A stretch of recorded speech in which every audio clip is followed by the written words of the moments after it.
네, 오라클 지금 36% 넘는 급등 흐름 이어가고 있고요. 3대 지수는 여전히 다우 지수만이 하방 압력을 받고 있습니다. 자, 오늘 시장 대응에 필요한 내용들 체크해 볼게요. 글로벌 인사이트 시간인데요. 오늘은 그레너리 투자자문 이완수 대표와 함께합니다. 대표님 어서 오세요. 네, 안녕하세요. 네, 안녕하십니까.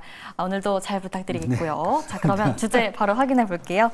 자, 주제는 올트머니 틀렸나? IT주 오라클까지 합세 시장 하드캐리라는 주제 챙겨와 주셨습니다.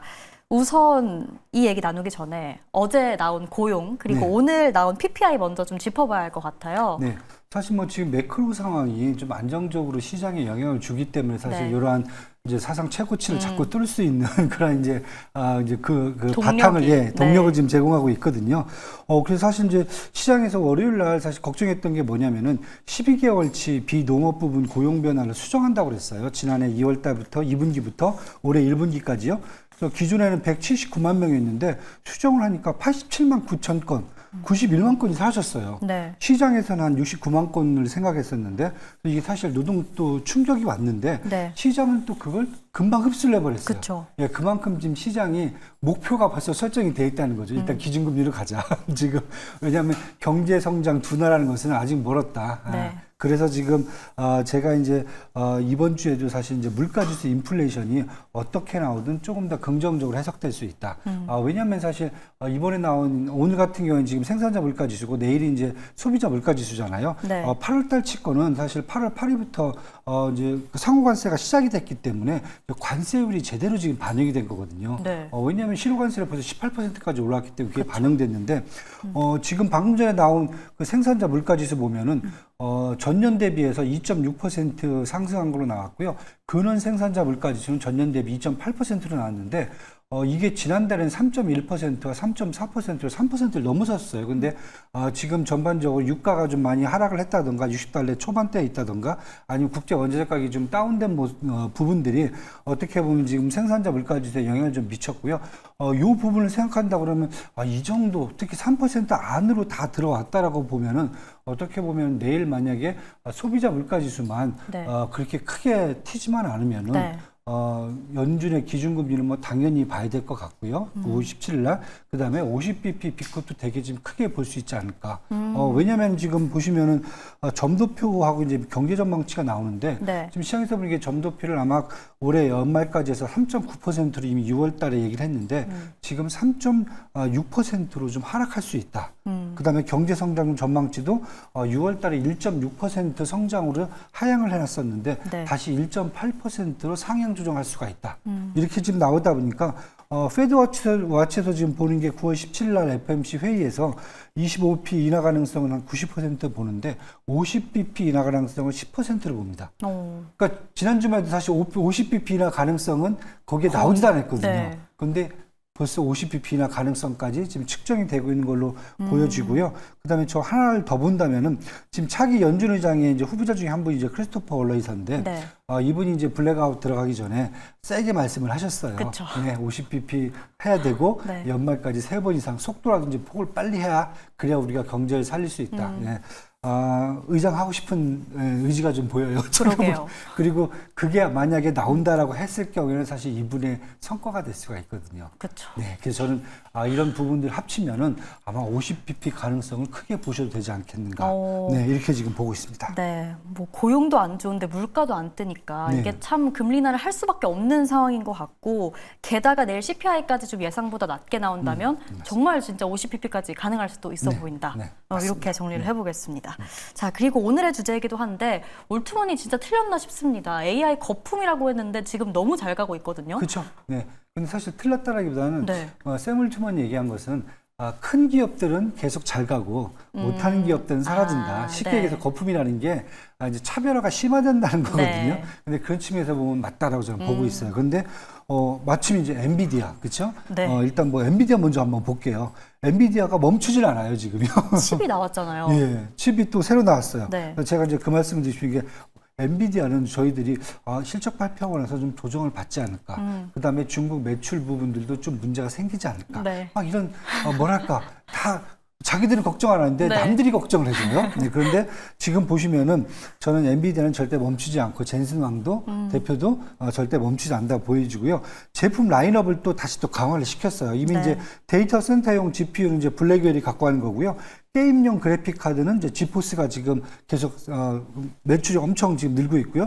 그 다음에 루빈 플랫폼을 내년 한 3분기 정도부터 이제 그 상용화한다라고 했는데 이번에 그 루빈 중에서 CPX라는 제품을 네. 루빈은 이제 영상 제작이 이제 소프트웨어 개발용이거든요. 이쪽 AI 이제 부스터인데 이쪽을 먼저 발표를 했어요. 그런데 제품을 여기에다는 그 HBM을 안 넣고 GDDR7이죠. 그러니까 D램 중에서 그래픽 D램이 있거든요. 이것을 이제 넣는다고 얘기를 하고 있거든요. 네. 근데 그 제품을 넣게 되면 사실 어떻게 보면 삼성전자나 SK 하이닉스의 GDDR7 제품들이 엄청나게 또 매출이 나올 수가 있기 때문에 시장에서는 엔비디아하고 삼성전자, SK 하이닉스가 다 묶인 것 같아요 지금. 묶여서 지금 올라가는 것 같고요. 네. 그래서 루빈 CPX 제품 나온 게 저는 이게 오늘 또 신의 한 수였지 않는가. 그러니까 엔비디아를 멈추지 않는다는 게 딱 눈에 보이는 거죠. 그 다음에 이것뿐만 아니라 중국 수출용 저사양 AI 가속기를 또 얘기를 했어요. H20 이제 그만한다고 그랬어요, 이미. 근데 이번에 나온 게 B40이라는 게 있어요. 근데 B40도 이번에는 HBM을 안 넣어요. H20에는 HBM 한 4개, 5개 조금밖에 안 들어가거든요. 그게 저사양인데 이번에 B40에는 GDDR7 D램을 집어넣는다는 거죠. 똑같이. 네. 그렇다 보니까 이렇게 되면은 엔비디아 멈추지 않고 계속하고 있고 그 다음에 이제 영국 트럼프 대통령이 영국 국빈 방문을 하거든요. 동행을 해서 여기에서 또 블랙웰에 대해서 중국 판매를 요청한다고 얘기를 하고 있거든요.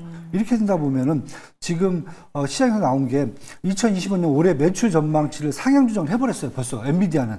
그래서 전년 대비 연초에는 한 50% 정도 매출 전망치를 올려놨는데 지금 같은 경우 58%까지 올려버렸어요. 그렇다고 보면은 목표 주가도 상향됐죠? 네. 예, 지금 $200가 넘어가고 있고요. 근데 시티그룹은 한 $200 정도로 지금 한 $10 정도 내렸는데 재밌는 게 $10를 내리면서 스트롱바이로 만들어 놨어요. 그만큼 더 세다는 거죠. 그래서 저는 이렇게 본다 보면 엔비디아가 이제 뭐 요즘 뭐 브로드컴에 무슨 혜택을 좀 본다. 뭐 그렇게 볼 수도 있겠지만 저는 항상 말씀드리지만 엔비디아하고 브로드컴은 상호 보완적 관계고 제품 라인들이 틀려요. 네, 네. 그러다 보면은 지금의 상승 여력은 이 모멘텀을 엔비디아가 스스로 지금 창출해서 가는 게 아닌가. 저는 이렇게 지금 보고 있습니다. 말씀을 드리면서 느끼는 게 저는 이제 또 최근에 브로드컴 같은 경쟁사 때문에 엔비디아 독식 구조가 좀 깨질 수도 있지 않나라는 걱정도 있었는데 말씀을 들어보니까 역시 엔비디아는 엔비디아다. 네. 네, 좀 선점하고 확실히 좀 독주를 하는 모습인 것 같습니다. 그리고 또 얘기가 나온 종목이죠. 놀라운 종목들인데 브로드컴도 그렇고 오라클도 실적 발표를 했는데 사실 어닝은 미스였거든요. 그렇죠, 맞습니다. 근데 이렇게 급등하는 게 왜 그런 거죠? 사실 브로드컴하고 오라클 실적 발표하기 전만 해도 다들 AI 거품론 계속 그 얘기예요. 네. 제가 5년째 듣고 있는 AI 거품론이거든요. 그런데 이 두 개가 실적을 발표하면서 가이던스가 사실 좋았어요. 가이던스가 나오자마자 AI 거품론이 그냥 순식간에 사라졌습니다. 이게 이제 가장 큰 거고요.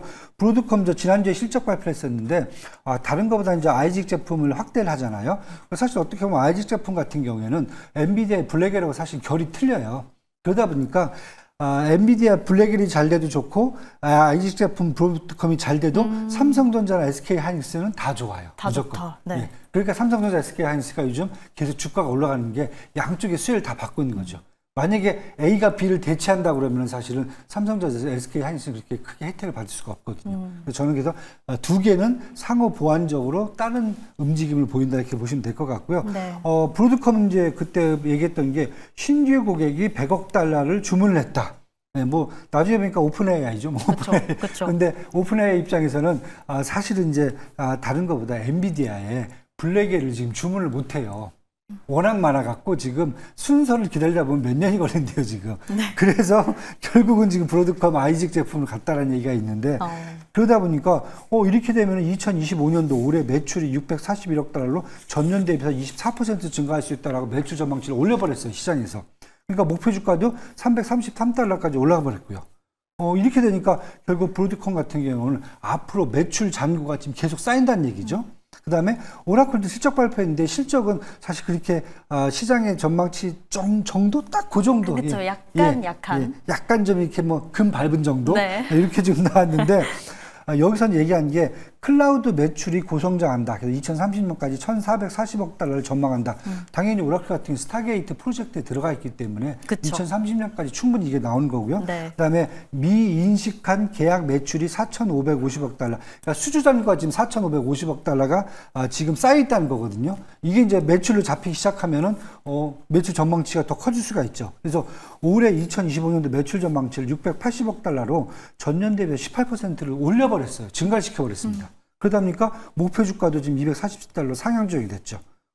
그럼 결국은 지금 나오는 게 오라클이든 브로드컴이든 지금 나오는 것은 결국은 앞으로의 가이던스 중에서 수주 잔고죠. 즉 결국 앞으로 고객들이 우리한테 줄 돈들이 지금 쌓여 있다는 거죠. 앞으로 여전히 많다. 그렇죠. 꽃길이라는 거죠. 쉽게 해서.